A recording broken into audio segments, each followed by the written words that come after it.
You know, when I first saw this episode, didn't actually like it that much. And looking back, I'm not 100% sure if it was just the one thing that pissed me off or what. Because I remember distinctly the one thing I didn't like about this episode. Dax.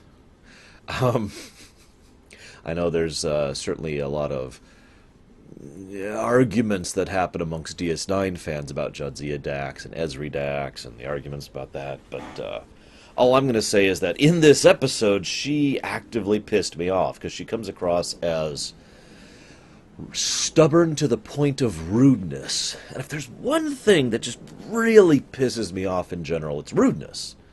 You know, if you, I'm actually, and I've said this before, I am more tolerant of you doing something, evil than if you doing something rude, in fiction, at least, obviously. It's like, God. That being said, this episode does do something really nice. It examines a fictional concept. Now, to explain what I mean by that a little bit, if I had a show set in space or set in a fantasy world or whatever, which dealt with the integral politics between different classes or different births or whatever, well, that's something that's in real life. That's not a fictional concept. We have that. Real life, right? If I wanted to examine the realities of being different, of trying to find your place, whether you want to fit in or be ostracized or have some kind of middle ground, we have that in real life. I'm not going to keep going examples, but you get the idea. A fictional concept is something we do not have in real life. We cannot have in real life. And the Trill is one of those things. It's one of the truly rare things. Well, I shouldn't say truly rare. It's not that rare. But it's certainly uncommon that Trek will discuss something that is an actual fictional concept. Now, this is true for most fiction in general, to be completely honest. Even, again, my own fiction, so I point the finger at myself as well on this one. But I like that they take this fictional concept and say, all right, let's try and do something with this. Let's look at this and see where we can go with this. And it's like, okay. And so they do something with this, even though Dax herself is basically a non-character. And that's probably the interesting thing to me. Dax is a stubborn mule and then sits there saying nothing. I feel bad for Terry Farrell having to go in for the dot makeup to literally sit there in a chair like this during takes for however many hours and have no lines of dialogue. She doesn't even come in until pretty much the end of the entire thing when she's put on the witness stand. It's like, wow. Now, I do very much like that DS9 does that, but I also like something else they do. This is something that DS9 does a lot of, and it's one of the things that I personally remember it most for. I know that sounds weird, but it's true. I remember DS9 for bringing up an issue and then leaving it unresolved. Let me explain what I mean, because that doesn't quite get it across. Too often, fiction in general, although early TNG was pretty guilty of this, and TOS was pretty guilty of this for specific episodes as well. They bring up an issue, and then the episode either literally or metaphorically says, "This is the right answer to this issue," right? This is the right stance to take on this, and I don't like that. I never have. I don't like it when a work of fiction says, this is the right path. Now, again, speaking as a writer, I understand how difficult it is to not do that. It's very difficult when you write a situation and you're so clearly biased one way or the other to try and present both sides of the argument. It is a difficult thing to do, so I'm not trying to get preachy myself here. It's just something that kind of irks me. It's not a big deal. It's just, But DS9 likes to bring up an issue and then not tell you which issue is right. It's like, here you go. Because the big issue they bring up here is, do the crimes of the host carry forward to future symbiotes? To future, I guess, hosts. It's actually the better... Wow, so the mere fact that I have to think about my terminology here really emphasizes the point. Does previous crime affect present individual? If present individual is arguably different than previous individual, and so forth and so on. So... And that issue is left unresolved. It's funny because almost the entire episode is actually about that concept, and that fictional concept, which we can't have in real life, and discussing it and analyzing and looking at the different sides of it, rather than Dax themselves or anything else. The episode named Dax is actually about... I love that. Anyways, I also want to give a really quick shout out to the props department. I know this is a weird thing to bring up, and I don't bring it up all that often, nearly as often as I should. I've always had a lot of respect for the Star Trek props people. They are very innovative and very creative, because a lot of times they have nothing to work with, and like, okay, we need to turn this into something that looks alien. You know, and so you get a lot of the props, which of course have been made fun of over the years as they don't exactly age that well, but if you think about it in context with how little they had to work with, it's pretty impressive. In this case, I want to give special mention to the Bajoran gavel. I didn't actually really notice it until the first time she banged it on the thing, and I was like, wow, that is a really solid sound there. And then I looked at it, and I was like, okay, yeah, I could see where they're going with that. It's got this nice little, chasmed, cracked surface thing, and bam, it makes this great sound when she gangs it, and it's got this little holster thing. I like that. I like it. Good stuff. Anyways, couple quick tidbits, nitpicks, before I get into the episode proper. First of all, this is actually the first appearance of Raktajino on Deep Space Nine. Now, I don't actually know why Raktajino became a thing on Deep Space Nine, but it did. It became like the drink of choice. It got to the point where just about everyone, if they're thinking about drinking something, it's either root beer or Raktajino. One of the two, right? Klingon coffee. And this is the first time it's mentioned, and I love that because it's kind of like how memes work in real life, isn't it? You can never predict what's going to become a meme. You can never predict how something is going to explode or become popular, or people are going to repeat it or whatever. I've had that so many times in my own streams where something's happened and it's just sort of turned into a meme, right? So I like the Raktajino thing. Also, O'Brien is off station and Keiko is off visiting her mother. Her mother's celebrating her 100th birthday. Keiko's not that old. Now, as it happens, when I decided to look into this, it turns out we don't actually have an exact age for Keiko, so we're not 100% sure how old she is or what she was doing at this point in time. But I do find it interesting that other Trekkers and Trekkies have also decided to be like, well, hang on a second. But her mother's 100... The general estimate is that Keiko's mother had her when she was in her 60s. Now, that amuses me, because that was either done accidentally, just to kind of be like, yeah, whatever, I'll just throw out an age, or it was done on purpose to showcase the kind of society we have, where having a child at age 60 is not only possible, but normal. And Lord knows that one thing that, in my opinion at least, Starfleet, the Federation, is most advanced in would be medical science. But I digress. So then we have a really, probably the weakest part of the episode, is the beginning. And it's weird because, I want to share something real quick, actually, if I may. Because the beginning part feels like it was written by someone else. And then the latter part feels like it was written by, two separate entities here. Now, what's interesting is this story and teleplay was done by two separate people, D.C. Fontana and Peter Allen Fields. Now, I actually have a feeling that most of you know who D.C. Fontana is. Very, very prolific science fiction author who has written many things for Star Trek. And I feel like the first part of the thing is hers. Now, I don't mean that as an insult, and I'll discuss why in just a second, but Peter Allen Fields, I imagine most of you are like, who the hell's he? Well, he's written a couple of Deep Space Nine episodes, and by a couple I mean quite a few. Let's see. There was this one episode. It's this really, it's not a very well known episode. It's called "In the Pale Moonlight." It was written by him. Yeah, that guy.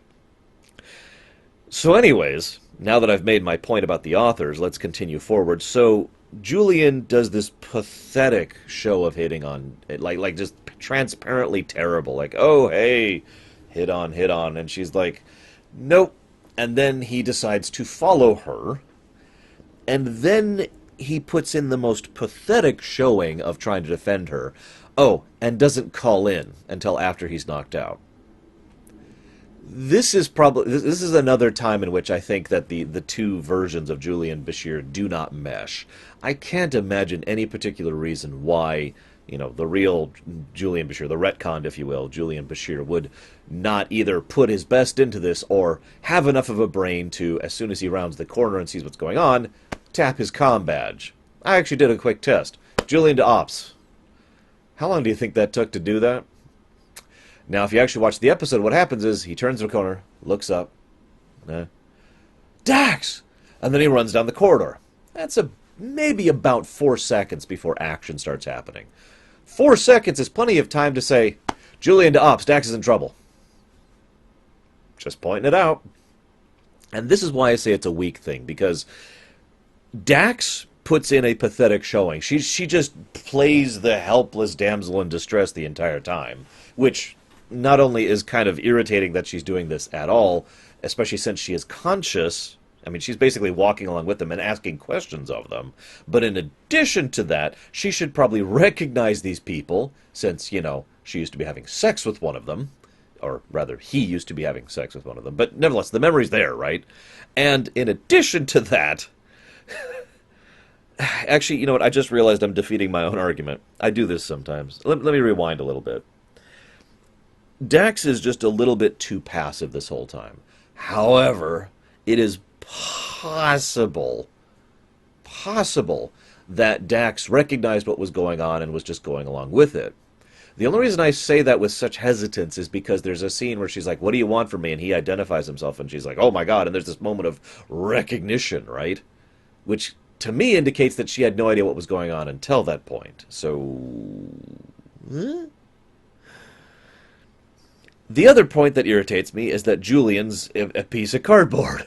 And again, I can't imagine genetically engineered Julian doing these things. The pathetic hitting on? Oh yeah, I could totally see that. We already discussed why. But, oh no, and not do... No. Now, those are my complaints. However, and I have this note here that says this is a weirdly good scene, but what the hell is Dax doing? I already talked about my complaints about Dax just kind of going along with it. But it is a weirdly good scene because there's some genuine tension, some genuine back and forth, and some good... The term is usually cat and mouse. You know, the bridge crew, or excuse me, the ops crew. It's going to take some getting used to not calling them bridge crew. The command staff, you know, trying and struggling to catch up with them and outmaneuver them, and they have insider information from on the Cardassian station, thanks to their Cardassian allies, and blah blah blah blah. And so it just kind of goes back and forth, and it's actually really well done. And I like it. And it's honestly tense, and it's honestly interesting and engaging, especially since, you know, it was actually really, really close. And for a moment, I'm like, oh, God. But then tractor beam at the last second. Whew, that was well done. And that does feel like Fontana's style. The rest of the episode feels like Mr. Fields' style, because like in The Pale Moonlight and many other episodes he's worked on, it's an examination and discussion almost of a dilemma. And to define this really quick, I know I've talked about this before, but just to define it, when I say the word dilemma, I mean, you know, no right answer. That's the whole point of a dilemma. That's what makes it a dilemma as far as I'm concerned, is there's no right, clear, obvious answer. It's just, there's this answer and there's this answer. They both have ups and downs, and they both are basically equal under different circumstances, and you're supposed to really sit back and be like, dilemma, right? So, then I wrote down his name, Tandra, that's his last name, but whatever, Tandra shows up and is like, extradition treaty. Now, I wrote down my whole little discussion about this before I realized that the episode itself actually answers this question. But I had a question, why didn't he just open up with the treaty? Now, I had two answers for that. One was, why don't we go ahead and avoid causing political entanglements now and cause political entanglements later? In other words, do we want to front-load the red tape or back-load it? Because if we approach the Federation with this extradition treaty, there's going to be some meetings and all this stuff, and they're going to try to defend her and blah, blah, blah. We'll have to go through all this crap. We might not even win. Or we could just take her, kill her, and then, now that justice has been served, I'm satisfied, I got what I want, so now we'll go ahead and go through the red tape of justifying this to the Federation and having the hearings and the diplomatic talks, etc., etc. Now, and of course the episode itself actually shows why that's a valid thing, because the moment the extradition treaty thing comes up, it's like, oh, hey, yeah, we found a defense. But of course, the episode does bring up the other concern, which is that this is a Bajoran station, and they might not have been okay with it because Bajoran interests were involved, Cardassians, blah blah blah. Thing is, that feels more like an excuse to me. I think the political situation I outlined is actually more likely. In other words, the intention here, to really boil this down to its base level, is they would rather ask forgiveness for what they've already done than seek permission for what they want to do. Because it's so obvious Tandra, the kid, is so personally invested in this entire thing. He's chomping at the bit. This is a crusade for him. And what I find most hysterical about that is because that offers one of the two perspectives of this entire trial. It is also the perspective shared by Sisko. Sisko is not in this for any reason other than to defend someone he perceives as his friend. And that's all both of them care about. Their personal interest in this case. Or this hearing, excuse me. Now, what I find especially interesting about that is that this is an intensely political matter. And in fact, the actual root of the matter is a political interest, trying to find out the traitor and murderer of the situation.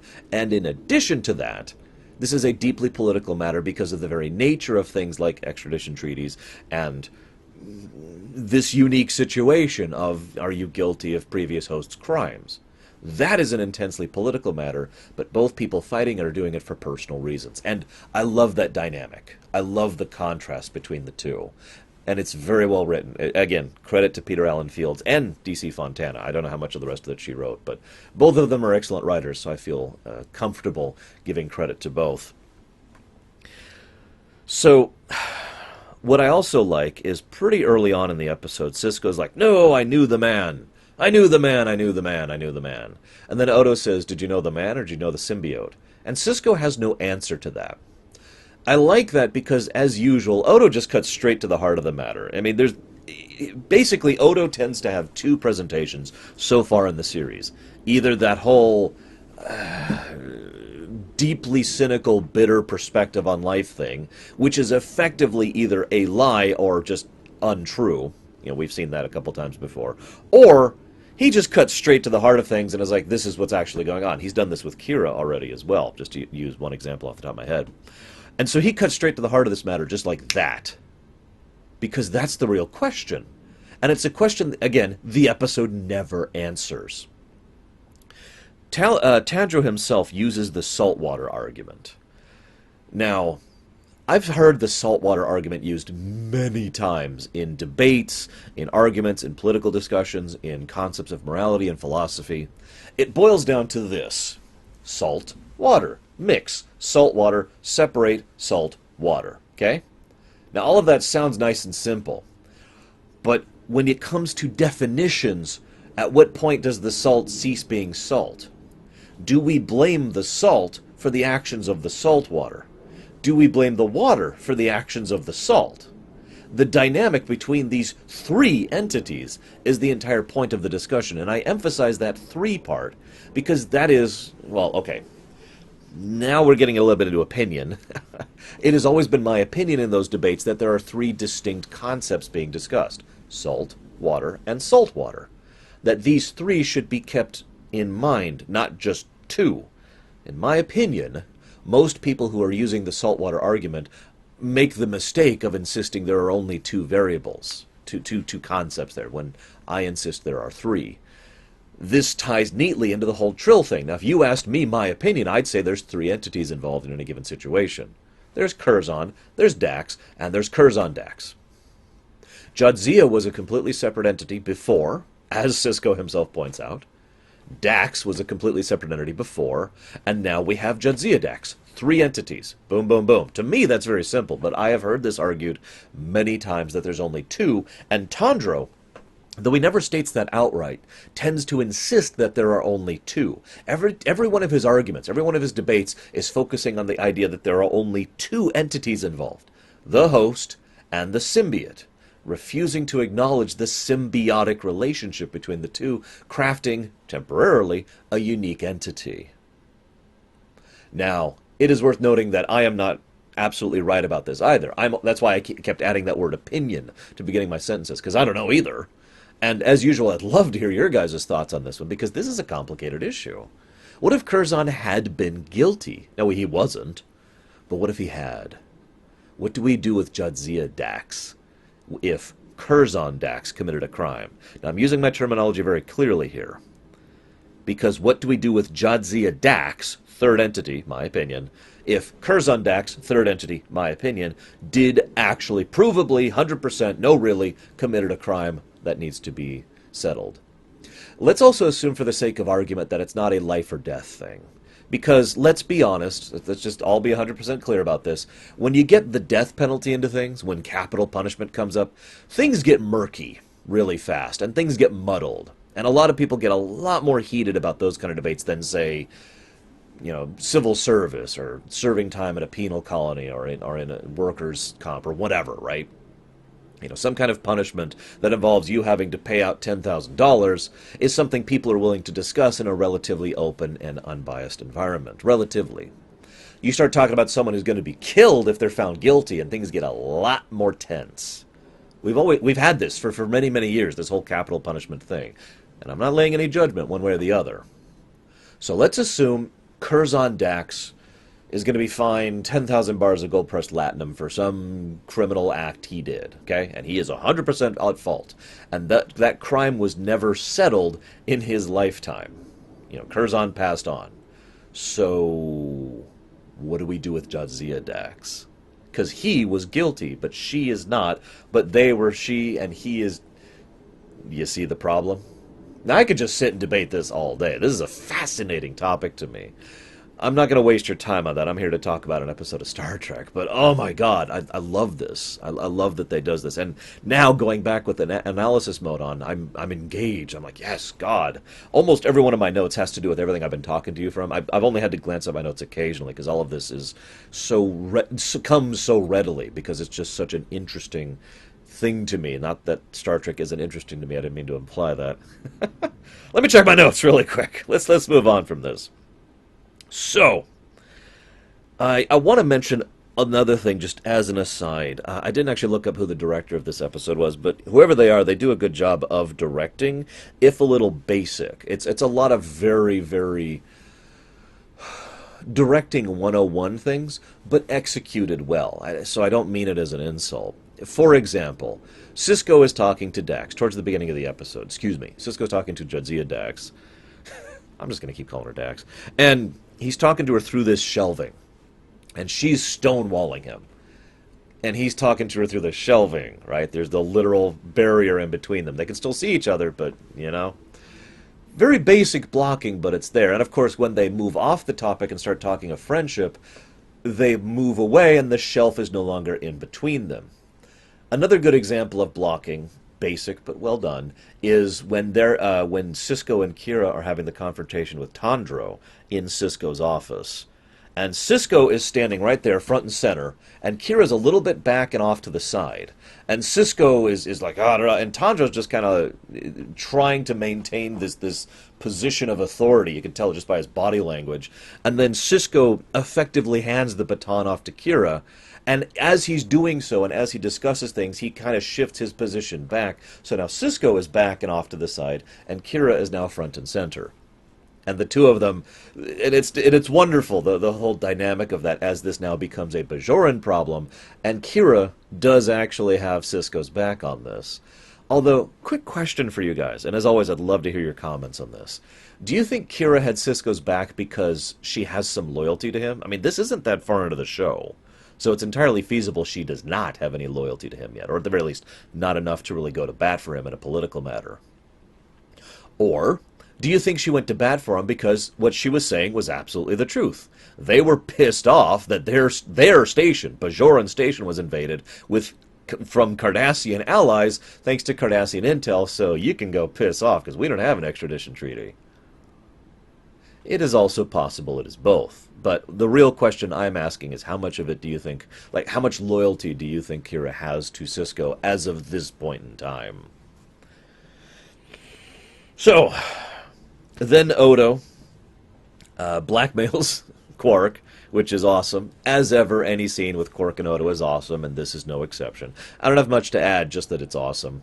Apparently, they later on would actually make a meeting room on the station as an actual independent set. It's no surprise they didn't do it this early on because I hate to keep bashing this point in, but DS9 was really not doing all that well in its early years, and while they certainly had more budget than Season 1 TNG did, they were also on a lot of pressure to not go over budget.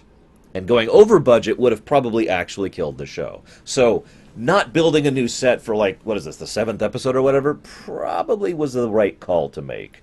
We'll do that when we can justify it to the money people a little bit better. I want to give real quick props to, and I hope I'm saying their names right here, Anne Haney and Fionnella Flanagan. I really hope I'm pronouncing their names right. I have a great deal of respect for both of them. It's the former is the actress who plays the Arbiter, who also played Miss Uxbridge in the episode Survivors over on TNG, and the latter is the woman who plays the wife of the traitor guy. The lover of Curzon, who also has played Noonien Soong's wife back in TNG, and played Valar, the unorthodox Vulcan over on Enterprise. All of these roles are fantastic, and I actually like these actresses both in Star Trek and out. And I just wanted to give huge props because both of them do a phenomenal performance of their roles in this episode. The Arbiter woman is exactly perfect. I love it. It's actually more difficult than you'd think to come across as old and, I hesitate to use the word crotchety, but, old and not willing to put up with any crap without going over that line and becoming actually irritating. But I think the Arbiter woman, I don't even think she had a name, but, Anne Haney, the woman who played her, hits that perfect balance of being, old and unwilling to put up with any crap without ever actually frustrating or irritating me or making me go, come on. So, definite props there. And of course, the woman playing the wife does a phenomenal job of portraying the array of emotions she's going through and how deeply personal this is to her, while at the same time keeping in mind the significant political ramifications both for her and her world. It's awesome. The fact that she is the one who ends up resolving the episode is not insignificant. I think it's one of those quiet little things. I mentioned earlier that this really isn't a Dax episode. Not really. This is an episode about a concept, but if you forced me to sit down and name a main character, it would actually be her. I didn't even write down her name, the character's name, but the woman, the wife of the great general hero, who was apparently not a person she particularly liked. They don't say anything specific, but it's clear she has no fond memories of him. And he was a traitor, and he was killed by his own troops for being a traitor.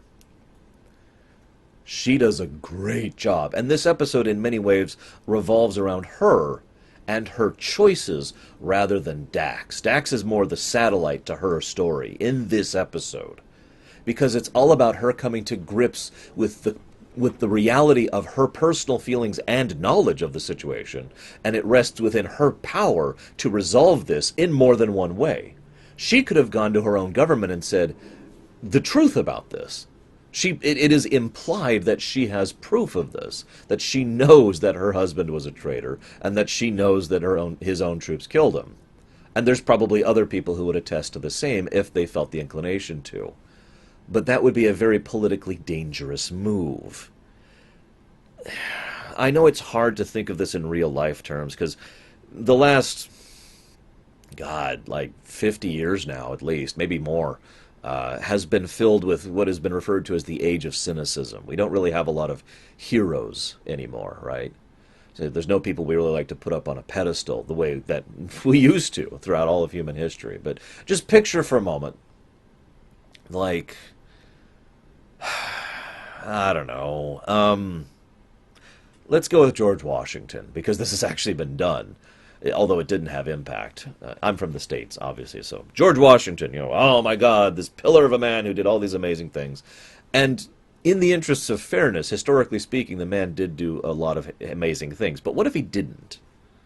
What if it came to light that all of those incredible feats, most of them during the American Revolutionary War, but regardless, all of the things that are attributed to him and all the things that made him this great man were revealed to have all been lies, and in fact he was actually a bastard who was constantly trying to sell us out to the British, and was spitting on the French, who let's not forget were our stalwart allies during the American Revolutionary War, and was just this horrible person, and then he ended up being killed because he actually did this horrible thing, and blah blah. Imagine if he was demonized, and that demonization turned out to be true. Now, again, it's hard to parallel this to real life because we just don't have that kind of a concept anymore. But can you think of the kind of impact that would have if this was 30 years after his passing? When the United States was so young that we were barely an actual country yet. We were still struggling with issues of national currency and cohesion of federal versus state, right? Imagine if in that era, all of a sudden, this person who was the hero of the American Revolution was revealed, truthfully, to be an absolute fraud.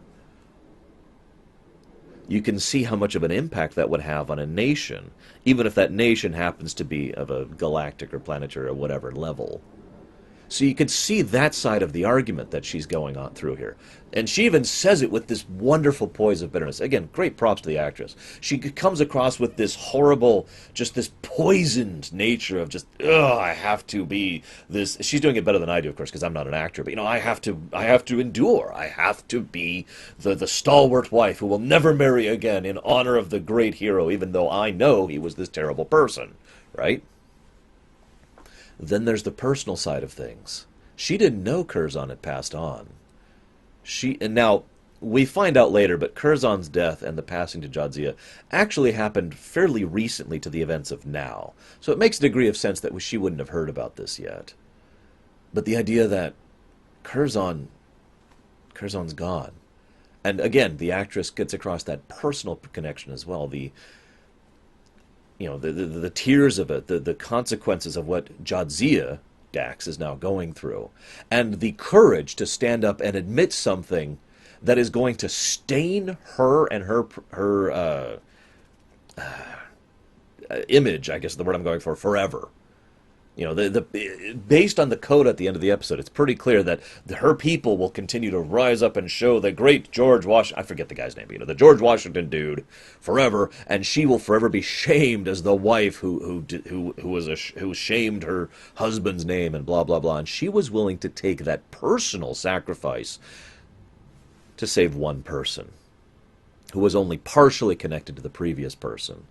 But that itself does tie in and shows why Dax's story is orbiting hers, because Dax herself, that is to say, Jadzia Dax, for the guilt she felt, for the emotions that she felt that he did, the consequences of that were something that she felt she could not bypass. Now, we find out throughout the course of DS9 and a little bit in TNG that the Trills actually have this whole rule of, you're supposed to kind of let go of the past when you move on to the future. Now, that rule is routinely ignored by certain people, but it's obvious why. And this episode shows that more clearly than any other. I like Terry Farrell's presentation of a couple of scenes in this. The scenes where she's not just sitting there and glaring at someone, in other words, when she's actually allowed to act. Because those scenes show a woman, a young woman, who is torn up and grief and guilt-stricken over what has happened, and feels honor-bound to maintain and commit to a promise that she never made. Although, you could argue she did make this, and this goes back to the salt and water argument all over again. So then, Sisko goes to bat on this. Sorry, I haven't even gotten to the hearing yet in terms of discussing. I don't actually have much to discuss about the hearing. It's good stuff. The Arbiter's great. They got a good actress for her. They got a good actor for Tandra. Sisko is Avery Brooks. He's awesome. They do a pretty typical back and forth, and we have almost a more low-key cat and mouse thing like we had at the beginning of the episode.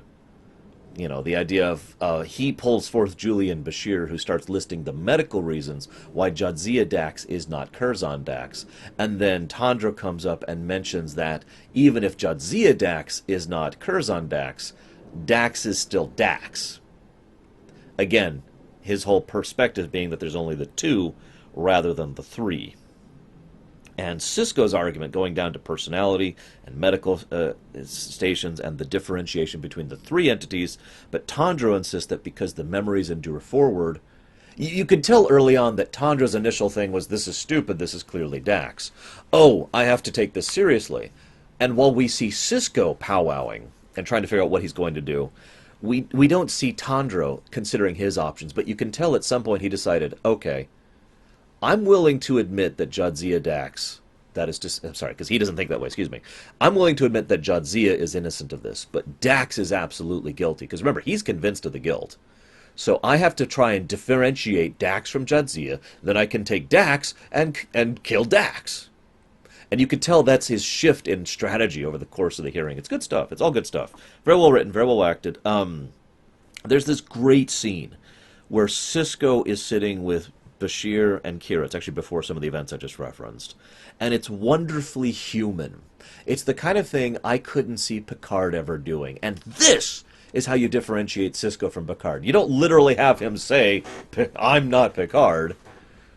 Picard is the kind of person who has his personal beliefs and morals and systems, but he also has his responsibilities and duties before that. Picard hated the Cardassian occupation, and this is made very clear many times. But he didn't do anything to resolve it that was outside of the bounds of the law. Picard is lawful good, just to state that as bluntly and simply as I can. Sisko, by contrast, is probably closer to neutral good, not really leaning towards chaos or lawful in any particular way. And this speech he gives demonstrates that so clearly. You know, we need to find some kind of evidence, some kind of backstory about the Trill that shows that the future Trill are not responsible, future hosts are not responsible for the crimes of the previous hosts. And then Kira says, what if we find evidence that they are? And then Sisko says, then that evidence is wrong. But I need to hear it anyways, because I need to know what I'm dealing with. In other words, Sisko, this is great in its own way. Picard has his responsibility, responsibility and duties, and then his morals and ethics are bound to that. Sisko has his morals and ethics with his duty and responsibility bound to that. And this is something that will be true many, many, many times in the future. That's how you differentiate a character right there. So, hearing goes on. I actually don't have much else to say about it. Tandra does a lot of semantics and a lot of bantering in a dancing around the issue kind of thing. And Tandra doesn't quite stray into technically territory, but he does try to do something that I've seen most lawyers do in real life, which is you're looking at an entire field of grass, but on the edge of that grass over there, there's a couple of weeds.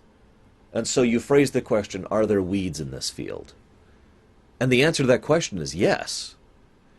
And then they just stop there.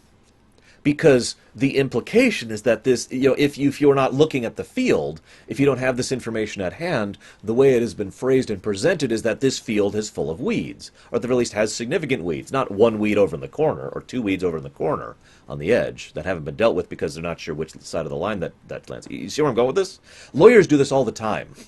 It's a form of slanting, trying to present a truthful fact in a way that implies something, rather than trying to just state a truthful fact. If the lawyer was interested in the truth, they would say, does this grass field have a couple of weeds on the edge that haven't been taken care of because they're not sure if it's their property or not? That is the whole truth of the situation. But Tandra doesn't do that.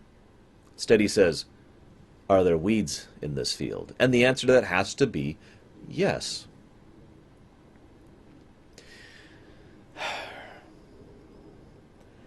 Unfortunately, I don't really have a lot else to share here. So I'm looking at my notes here, just kind of glancing up and down. This is a really good episode. I'm astonished I didn't like this so much. I mean, I get why. Dax's stonewalling still pissed me off, even this time through. It's like, oh, come on, do something. And it's even more aggravating because when she's allowed to actually say something, it's great. It's like, yes. It's the same thing that happened in the intro, actually. Like, bits and pieces of the intro were so frustrating it made me want to facepalm. But then the overall engagement of the chase and the action and the tension was fantastic. It's weird, isn't it? Anyways, I suppose that's just kind of D Space Nine in a nutshell. I hope you've enjoyed. I'm going to go have a nice... Hang on. Here we go. A nice cup of Ractagino. I don't know how much of this is even visible on the green screen. It's a green cup. Anyways, I'll see you around, guys.